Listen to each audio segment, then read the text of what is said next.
I'm still in bed. Naya went to work this morning. You know what I'm saying? I tried to lay down and get a little bit more rest. I know it's like 12 o'clock in the afternoon. My head was hurting. I had a lot of things going on inside of my mind that I needed to relax. So you see me laying here in the bed, just laying here peaceful and quiet.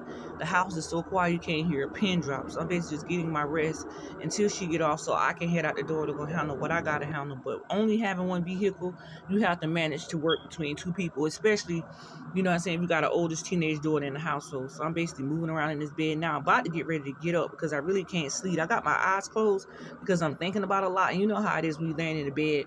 You think about the things you have to do for that day. Hey y'all, welcome back to my channel. Don't forget to like, comment, subscribe on the video. I'm just basically getting up. This is like around 1 or 2 o'clock. So I had a long night because I couldn't sleep. I had a lot I was thinking about with these bills and my children because I was thinking like this. People saying the SC State will help out. I've been trying to wait on these people for the longest. So, you know what I'm saying? Even though I got this little small job that I'm doing, it's really not bringing in no money. So I basically just laid in the house late while Naya took the car to go to work or whatever. Because, you know, with the gas going up and down and stuff like that, I let her take the car so she can get to work. And I wait till she get back so I can leave and go handle what I got to handle because I do got to step out and go to the library because she got to get her schoolwork done. And she's stressed out about her school because she couldn't post because her computer went out at the wrong time. Like I've been saying, it's always something coming up. And she just now started college, so I didn't want her to miss her assignments. But since due to the storm, like she said on her video, she cannot do her assignments because the computer went out. So when she get off from work, I told her, I said, all right, boss move. You got to go to straight to the library. When you get off, just come pick me up and we'll go so you can do your assignments. Text your teacher, let them know, all of them know that you, due to the storm, your computer went out, that you apologize for any inconvenience that may have caused at that time. Can you make up for the work that you missed? And please do not, misgrade her work. So, you got to really explain to these teachers what happened so that way they can get your grade on the right level and not the wrong level because she really mad about her grade. She's like, Mom, I think I got a C because I didn't post my assignments. I said, no, just let your teacher know, that the storm came, you didn't have your computer went out, and the libraries was closed. And they'll understand that. You got to email them too. If you email them know ahead of time, they will understand. So ain't nothing to worry about. But today is October 3rd, and it's getting closer and closer to the time for me to try to figure out what's going on with my children. But I got appointments coming up for curing them, so I'll be able to see them next week when I go to their appointment because it has to be 2 adults. And I started to let Hayward go by himself and do it by himself. Let him see how I feel when I do it by myself. When the kids are in my care and are in my custody, I take my kids to the doctor all the time. You know what I'm saying? I stay in the doctor's office 2 and 3 hours with my children. So I was basically going to leave it up to him to take them to the doctor next week by himself. But there has to be 2 adults. So basically, I'm going to meet him to take the kids to the doctor, me, him, and Naya, because it's 3 of them that has to be seen for well checkups. And with DSS, they require so much. And what I don't understand is you can't just run and jump to a doctor's office and just move into a state. You know what I'm saying? I just moved here, didn't suspect CPS to jump in my life just because of me going live and false allegations.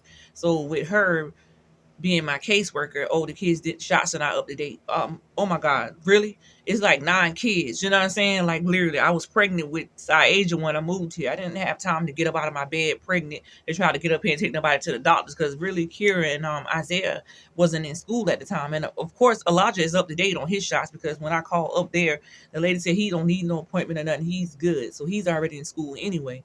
Asha is good on his shots. He only need that what's that shot you need for school? It's the TD shot or something like that. He only needed that one.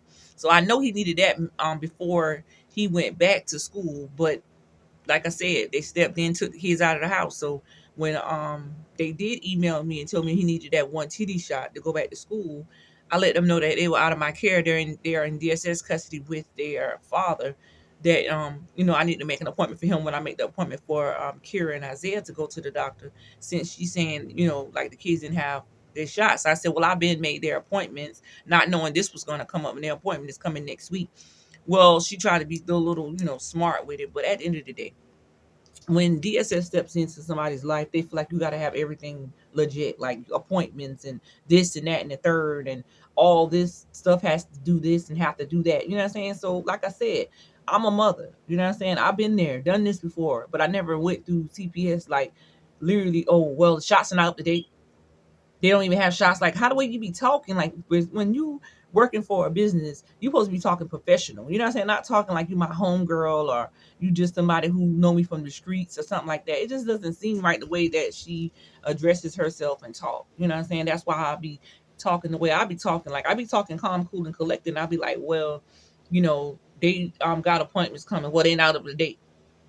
Well, damn, I can't just jump just because y'all say jump. You know what I'm saying? Like if y'all want appointments for them to get shots right away, then y'all go and make the appointments. Y'all get the medical records. You know what I'm saying? Like I'm literally trying to be calm, cool, and collected about the whole situation because I got a birthday coming next week, the same time my kids' appointment. So I basically canceled my plans to go to Atlanta or North Carolina because I know my kids' appointment are very important because I'm fighting to get them back. So in order for me to get my kids back, I got to go by the guidelines. You know what I'm saying, with them.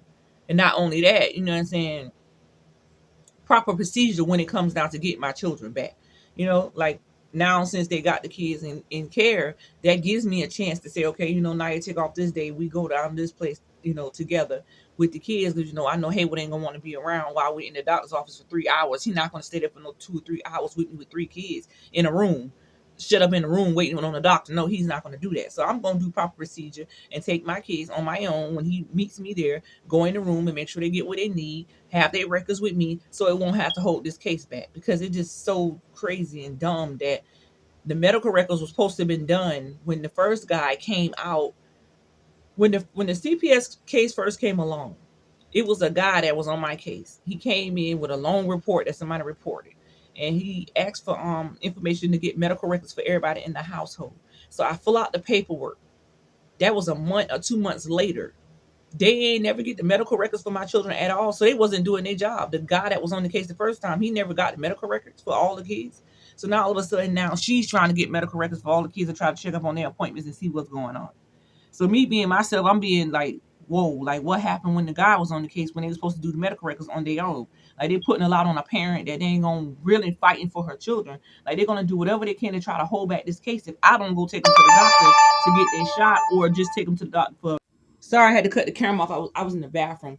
But like I said, they was gonna hold this case back if I don't take these kids to get their well checkup appointments or making sure their shots are up to date. So with dealing with them, you got a lot you got to do, and they're investigating a lot right now. Like they really trying to figure out what's what and how is things supposed to be. And she's saying in mid-October. So every day of my life I'm fighting for my children. So it's not like I don't wake up in the mornings or in the afternoon. When I do wake up, man, Lord, thank you for giving me the strength to be here to see another day.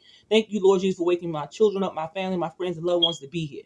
You know what I'm saying? Because every day I wake up, I think about my kids. I know they got to go back to school. Today is Monday. And when they come back home, I'm like, yo, our life has to be a private life and a peaceful life because DSS just, they want you to do everything, yo, when they take your kids out of the household.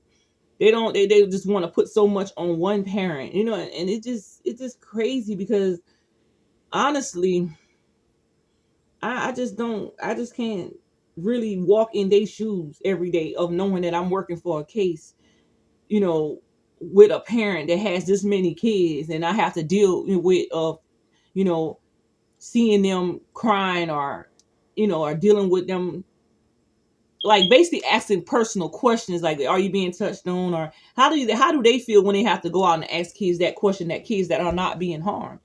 You know what I'm saying? They're not being harmed in any way, and that's the thing I be thinking about when I'm home. Like I'm literally in here every day. But that man that was on the case before, like I said, he said I was gonna get a new caseworker. But the caseworker that I have, I think she's just an investigator.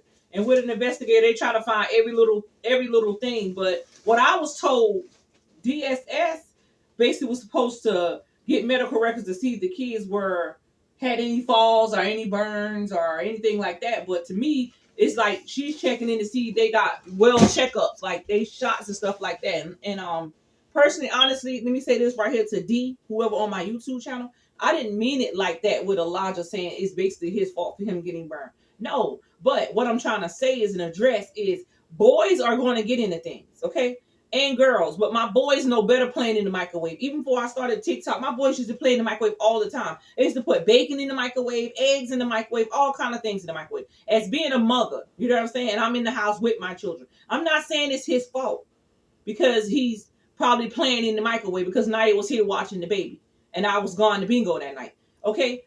All I'm saying is Boys gonna get into stuff, girls gonna get into stuff, but he knew better going to put an egg in the microwave playing around in it because SJ said they was playing around in the microwave. So I had to address that.